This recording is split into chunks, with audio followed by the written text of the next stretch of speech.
with the right expertise. How do you get the other elements of startups marketing right? Whenever we say marketing team, people, especially startup founders, they feel like I don't have the money, I'm not going to be able to have a whole team of people dedicated to marketing. So what most startups end up doing is they end up handling marketing in-house, which is fine. That is how it should start. They do DIY marketing, like they use Google, they use online courses, or if they know somebody, they just ask their friend, like, how do I do this, how do I do that? If you're doing one of these two methods, please ensure you're doing it only if you have the relevant marketing experience or that friend of yours has the relevant marketing experience. Otherwise, you'll be making a lot of mistakes which will cost you time and money which you do not have.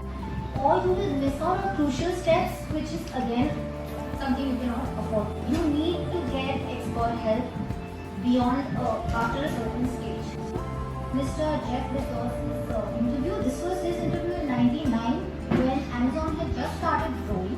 So it was still considered a startup done in the growth phase. When we first started selling books 4 years ago, everybody said, look, you're just computer guys, you don't know anything about selling books. And that was true, but we really cared about customers, and now we know a lot about books.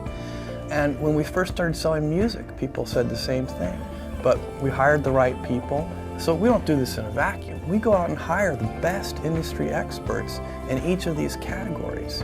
That's the same with toys and electronics. So, we take this very seriously. We take the commitment to the customer very seriously. So now I'm going to share some options for you in which you can get your marketing done with expert help, but in an affordable way.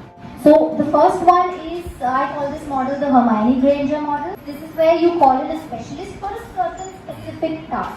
Harry wanted to make the polyjuice potion and he didn't know how to do it, and Hermione was the queen of academics, so she obviously was given the task of doing it, and she did it fast and she did it well.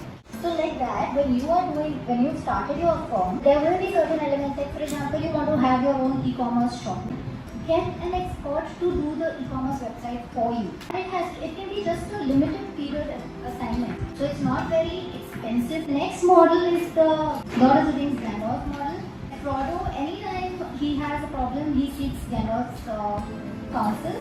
Similarly, when you need someone as a sounding board, like a mentor for you for marketing, take a consultant on a retainer basis. You retain their services for the entire month. You could do this for multiple months, you could do it for a few months, but this person is available to you 24/7. So anytime you have a doubt, you just call up the person. The next model, this is the James Bond model. Now, James Bond, whenever he's sent on a mission, he stops being a freelance spy and he starts becoming one of the people. He just merges with the crowd wherever he's posted. So the on-site consultant is basically a project consultant. This guy works from your office. You can hire somebody like this when you have a project which requires the input of multiple people.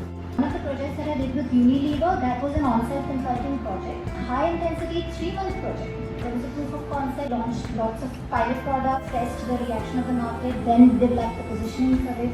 It needed the input of the legal team, the R&D team, the product team, everybody. When you are working from office, you can do impromptu brainstorm sessions, or you're implementing something, you're getting instant feedback from the ground. The best benefit of an on-site consultant is that person is working with you day in and day out.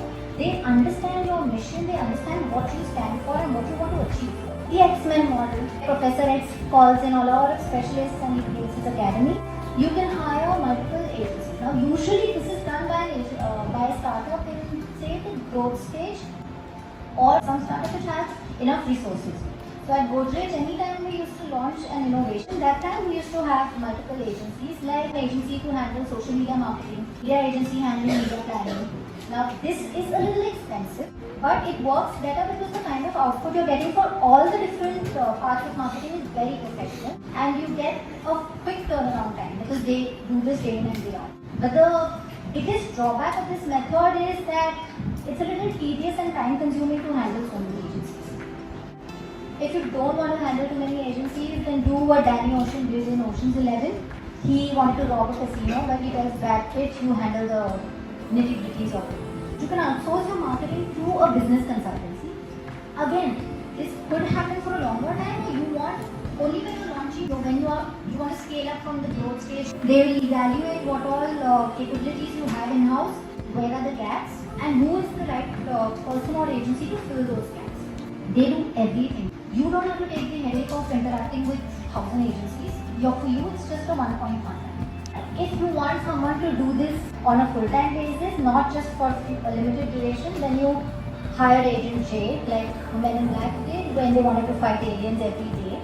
So you just get this person as a full-time marketing manager. They do everything that a business consultancy does. Only difference is that here it's only one person doing your marketing, while when you get a business consultancy, you have a whole team of people dedicated to your account. But again, a full-time marketing manager is an employee who's working with you.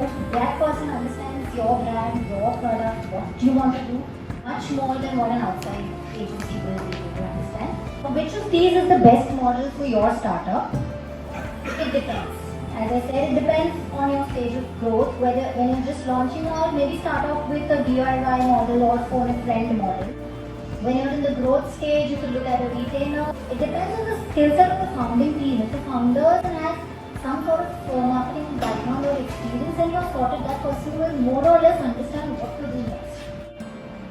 Network of the founders. A lot of people have friends who work in ad agencies, consultancy field, someone working as a marketing manager, brand manager in companies. If you have enough of these kind of people in your network, they need not be your friends, but at least you know that person via. In that case, they may be able to get you the right resource that maybe a friend is called.